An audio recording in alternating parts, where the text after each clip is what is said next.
C'est dans les Yungas, au cœur de l'Amazonie, que les premiers Noirs sont arrivés en Bolivie comme esclaves. Aujourd'hui, ils sont 35 000 dans ce pays majoritairement indien. Ce n'est qu'en 2009 qu'ils ont été officiellement reconnus par la nouvelle constitution pluriethnique. Et ce, grâce à l'engagement de leurs représentants.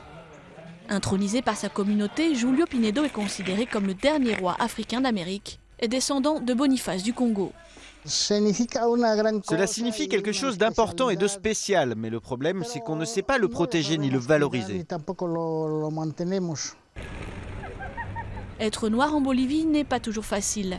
À Santa Cruz, la capitale économique, Gonzalo Medina Torres a été agressé par la police la veille de Noël.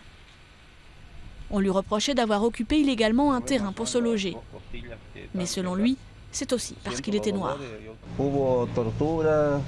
Il y a eu torture, beaucoup de violence, du racisme, on m'a électrocuté. Gonzalo a dû être opéré d'urgence pour une hémorragie abdominale. Son agression présumée a fait le tour de la Bolivie. Le premier député noir du pays, Jorge Medina, en a fait une affaire politique. Il exige l'application de la loi contre le racisme de 2010. Il faut appliquer cette loi afin que cela ne se répète plus. Parce qu'aujourd'hui, cela arrive avec un afro-bolivien, mais demain, cela peut arriver avec un étranger ou avec un indigène. Et cela ne peut pas arriver parce qu'on est en plein 21e siècle.